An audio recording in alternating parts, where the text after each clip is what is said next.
আসসালামু আলাইকুম রহমতুল্লাহি ওবরকাতুহু।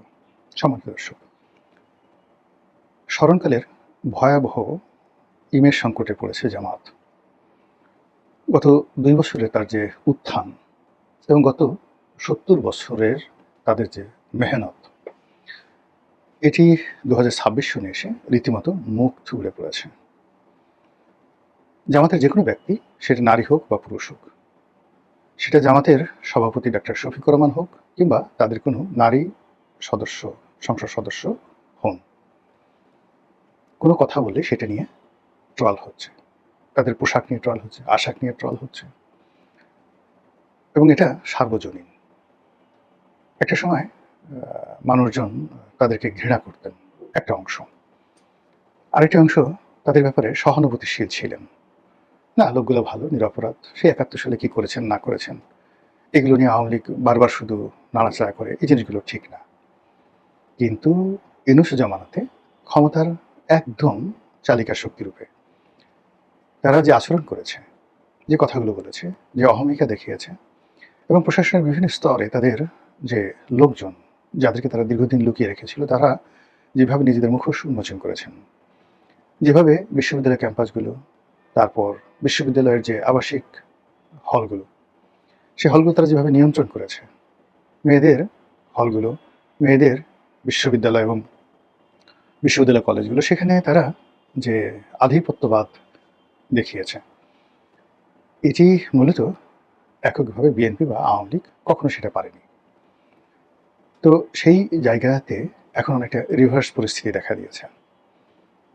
তাদের সবচেয়ে বড় দুর্গ, যে দুর্গ, সেটি হলো রাজশাহী বিশ্ববিদ্যালয় এবং সেখানে জানে যে সেখানে ছাত্রলীগ আবার ঢুকে গেছে এবং সেখানে নির্বাচিত সংসদ মানে ছাত্র সংসদ, সেখানকার যারা নেতৃবৃন্দ, তারা এটি নিয়ে বেশ মারামারি করেছেন এবং রাজশাহী বিশ্ববিদ্যালয় প্রক্টর অফিসের সাথে সেখানকার যারা ছাত্র নেতৃবৃন্দ রয়েছেন শিবিরপন্থী, তাদের বাক বিতণ্ডা, মারামারি, কাটাকাটি এবং যাকে বলা হয় তাদের যে অঙ্গভঙ্গি, সশস্ত্র অঙ্গভঙ্গি, দেশীয় অস্ত্রে অঙ্গভঙ্গি, এটি এখন ভাইরাল বিষয়ে পরিণত হয়েছে সারা বাংলাদেশে।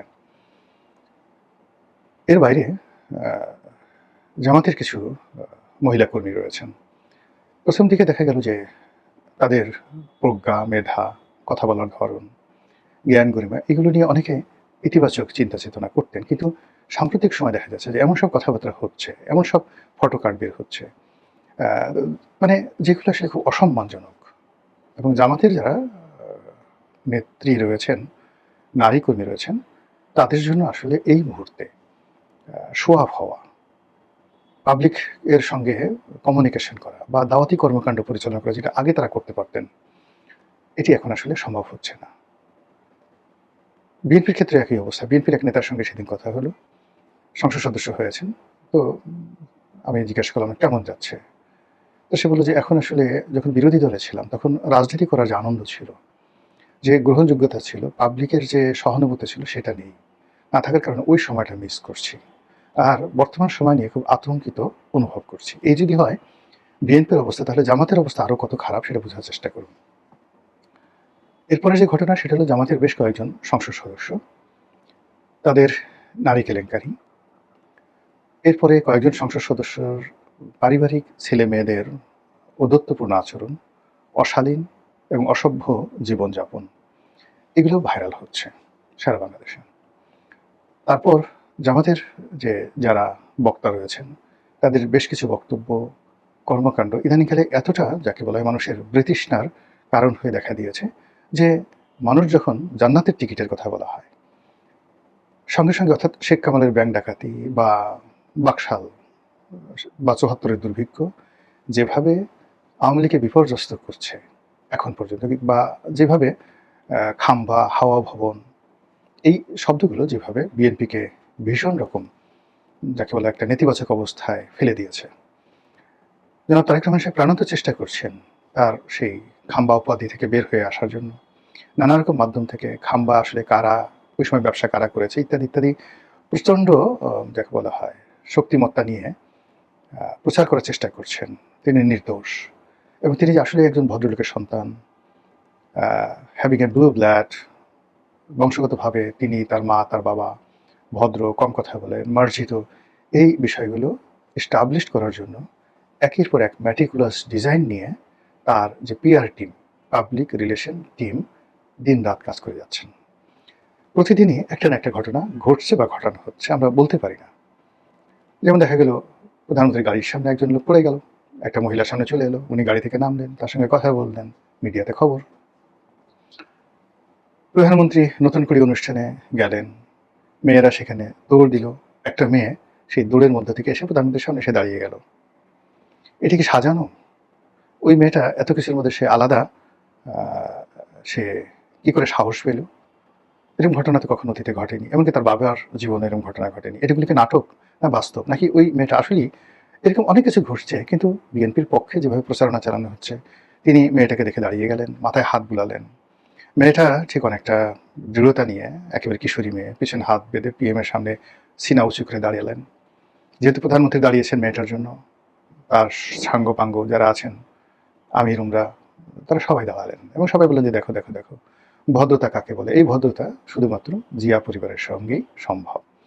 কিন্তু এই কাজগুলো করে তাকে মহামানব বানানোর চেষ্টা করা হচ্ছে প্রতিদিন। এরকম আমি অসংখ্য ঘটনা এভরিডে ঘটছে, কিন্তু কোনো অবস্থাতেই ইমেজের ক্ষেত্রে তিনি এখনো পর্যন্ত মানুষের সম্মান মর্যাদার যে জায়গাটি, সেই জায়গাটি অর্জন করতে পারেননি। তার সঙ্গে যখন ভদ্রলোকের দেখা সাক্ষাৎ হচ্ছে, তার সঙ্গে যখন শিক্ষিত লোকের দেখা সাক্ষাৎ হচ্ছে, ক্ষমতাধর লোকদের দেখা সাক্ষাৎ হচ্ছে, সেখানে আপনি তাদের বডি ল্যাঙ্গুয়েজ দেখলে বুঝবেন যে প্রধানমন্ত্রীকে তারা কতটুকু সম্মান করেন বা সমীহ করেন। আমি মেনশন করলাম না কোনো কিছু, আপনারা শুধু দেখে নেন। মানে ওইগুলো ঘটনা না, ঘটনা হলো তার সঙ্গে যখন সেনাপ্রধানের দেখা হচ্ছে, ক্যাবিনেট সচিবের দেখা হচ্ছে, তার সঙ্গে যখন দেশের কোনো বরেণ্য ব্যক্তির দেখা হচ্ছে, তখন এই দুয়ের মধ্যে প্রধানমন্ত্রীকে কেন্দ্র করে অপর পক্ষের যে আনুগত্য, ভালোবাসা, শ্রদ্ধা, নিবেদন, এই জিনিসগুলো কেমন হচ্ছে। সংবাদপত্র জগতের যে সকল সিনিয়র সাংবাদিক আছেন, তারা তার সঙ্গে দেখা করছেন। এর মধ্যে দুটো গ্রুপ হয়ে গেছে। একটা গ্রুপ হলো মতিউর রহমান, মাহফুজ আনামদের নেতৃত্বে একটা গ্রুপ, যেখানে মতিউর রহমান, মাহফুজ আনাম, তারপর মতিউর রহমান চৌধুরী, নুরুল কবির, ওনারা একটা গ্রুপ। তো তারা একবার বা দুবার ওনার সঙ্গে দেখা করেছেন, এখন আর তাদেরকে দেখা যাচ্ছে না।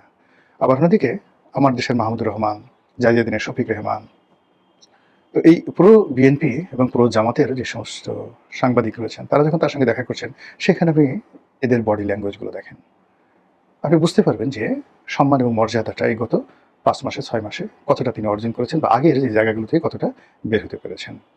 তো সেই দিক থেকে আপনি যদি জামাতের কথা চিন্তা করেন, জামাত আসলে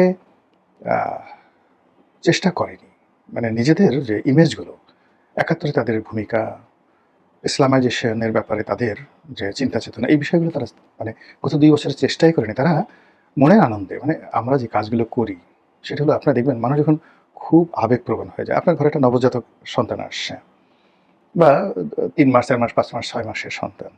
আপনি তাকে চুমু দিচ্ছেন, সে একদিকে পায়খানা করে দিচ্ছে, তারপর আপনি চুমু দিচ্ছেন। তারপর শেষে আপনি তাকে আদর করতে গিয়ে, ওরে আমার লুলু বাবা, ওরে আমার পুলু বাবা, ওরে আমার পুতু পুতু, ওরে আমার টুসু টুসু, ওরে আমার কুনু কুনু, আপনি তার কানে চুমা দিচ্ছেন, নাকে চুমা দিচ্ছেন। ছেলে কাঁদছে, মেয়ে কাঁদছে, নবজাতক, কিন্তু আপনি চুমা দিয়েই যাচ্ছেন। তো এইরকম জামাত যখন ক্ষমতায় এলো, তারা মনে আনন্দে শুধু চুমা দিতেই থাকলো। বলে এখন যদি বলা হয় কোনো একটা ব্যক্তির নামে সুম্মা, বলেন তো কার নাম আসে বাংলাদেশে? আর কিছু লাগবে না, কিয়ামত পর্যন্ত আপনি এই নাম আর রাখতে পারবেন না। কিংবা সাতক্ষীরার যে এমপি 17 বছর মেয়ের সাথে সে যেভাবে হোটেলে তিনি ধরা খেয়েছেন, এই দৃশ্য আপনি কিয়ামত পর্যন্ত দূর করতে পারবেন না। আবার ওই যে জান্নাতের টিকিট, এটা নিয়ে যে ন্যারেটিভ তৈরি হয়েছে, সেই দিক থেকে আপনি কোনো অবস্থাতেই এই বদনামগুলো আপনি দূর করতে পারবেন। এর বাইরে জামাতের A team, B team, C team, এখন জামাতের সাথে যারা আছে, সেটা এনসিপির যারা লোকজন আছে, তাদেরকে সবাই বলছে এরা জামাতের লোক। এবি পার্টির যারা লোক আছেন, তাদের সবাইকেই বলছে এরা জামাতের বি টিম বা সি টিম। এরপরে অন্যান্য, মানে আরো নতুন নতুন মুখ, অদ্ভুত অদ্ভুত চেহারা, অভিব্যক্তি, কথাবার্তা, যেগুলো জামাতের দীর্ঘদিনের যে পরিবেশ পরিস্থিতি, সেগুলোর সঙ্গে যায় না। এখন জামাত বলতেই তাদের মধ্যে মানে রুহানি আমির হিসেবে বা রুহানি প্রধান হিসেবে পিনাকি ভট্টাচার্যের নাম চলে আসে। জামাতের সবচেয়ে প্রভাবশালী যাকে বলা হয় সেনাপতি, কমান্ডার ইন চিফ বা মার্শাল, আপনি যদি ধরেন তাহলে ইল্লু চলে আসে। ইল্লু মিন্স জামাতের প্রধান সেনাপতি, এবং জামাতকে বলতে গেলে ইল্লুই বাঁচিয়ে রেখেছে, এরকম একটা ভাবসাব। তারপর ইল্লুর যারা ভাই ব্রাদার আছেন, কেউ হয়তো ব্যারিস্টার পদবি, কেউ হয়তো বিভিন্ন পদ পদবিতে আছেন, এদের পোশাক আশাক কথাবার্তা মানে আমাদের সমাজ খায় না। বাঙালির মানে এই সমাজে মানে জামাত সামনের দিকে এরকম তো 10-12 জন এই প্রজন্মের যাদের বয়স 50-এর নিচে সেরকম ইল্লু বিল্লুদেরকে তারা নিয়ে এসছে। এদেরকে আমাদের সমাজের যারা খেটে খাওয়া মানুষ, রিক্সাওয়ালা, মুটে, মজুর, নাপিত, ধোপা, মেথর, আপনি যদি এদের সাথেও মানে এদেরকে বসিয়ে দেন, ওই লোকগুলো মুখ ফিরিয়ে চলে যাবে যে এদের সাথে বসা যায় না, এদের সাথে কথা বলা যায় না, এরা বেয়াদব, এরা অপদার্থ, এরা চরিত্রহীন, এরকম একটা ন্যারেটিভ তৈরি হয়ে গেছে। আর ঠিক সেই সময়টাতে দেশে কার্যত এই মুহূর্তে জামাত একেবারে বন্ধুহীন।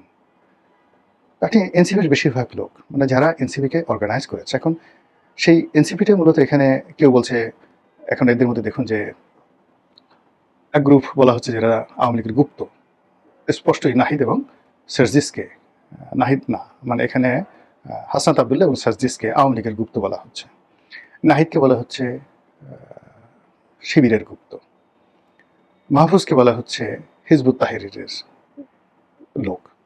তো এইভাবে এনসিপি এটা মাল্টি যাকে বলা হয় শঙ্কর প্রজাতির একটা দলে পরিণত হয়েছে, এবং সেই দলটিকে যখন জামাত ওন করেছে জামাতের আসলে ক্ষতি হয়েছে, আবার এনসিপিরও কিন্তু ক্ষতি হয়েছে। ফলে এটা আগামীতে তাদের জন্য একটা আযাব এবং গজবের কারণ হয়ে দেখা দেবে দুটো দলের জন্য। আবার এই নির্বাচনে জামাত থেকে বের হয়ে এসে এই যে এবি পার্টি যখন গঠিত হলো, প্রথম দিকে তাদের একটা স্বতন্ত্র বৈশিষ্ট্য ছিল, কিন্তু গত নির্বাচনে জামাতের সাথে ঐক্যবদ্ধ হওয়ার ফলে জামাতের যে উপকার হয়েছে বা এবি পার্টির উপকার হয়েছে কেউ বলতে পারবে না, নো ওয়ান। কিন্তু এই দুটো সংগঠনে কিন্তু 12টা বেজে গেছে। জামাত এনসিপিকে মানে এবি পার্টিকে বিশ্বাস করে না, এবি পার্টিও জামাতকে বিশ্বাস করে না। এখন আর টোটাল যে জামাতকে কেন্দ্র করে যে 10টা না 11টা দল আছে তাদের সঙ্গে আর যা হোক বিএনপি জোটের কোনো সম্পর্ক নেই। অন্যদিকে জামাতে যে সকল বন্ধু ছিল দেশের বাইরে, পাকিস্তান, চীন, তুরস্ক, সৌদি আরব, এই দেশগুলোর সাথেও তাদের সম্পর্কটা আগের মতো নেই। সব মিলিয়ে এই যে সময়টা যাচ্ছে 2026 সনের জুলাই মাসের শেষ সপ্তাহ, আগস্ট মাস ভয়াবহ ভয়ালো শোকার্ত আগস্ট মাস সামনে, তারপরে সেপ্টেম্বর। কেমন হবে জামাতের রাজনীতি, জামাত কিভাবে সাস্টেন করবে, কিভাবে ঘুরে দাঁড়াবে, এটাই এখন দেখার বিষয়। মহান আল্লাহ আমাদের সবাইকে হেদায়েত দান করুন, হেফাজত করুন। আসসালামু আলাইকুম রহমতুল্লাহি ওয়া বারাকাতুহু।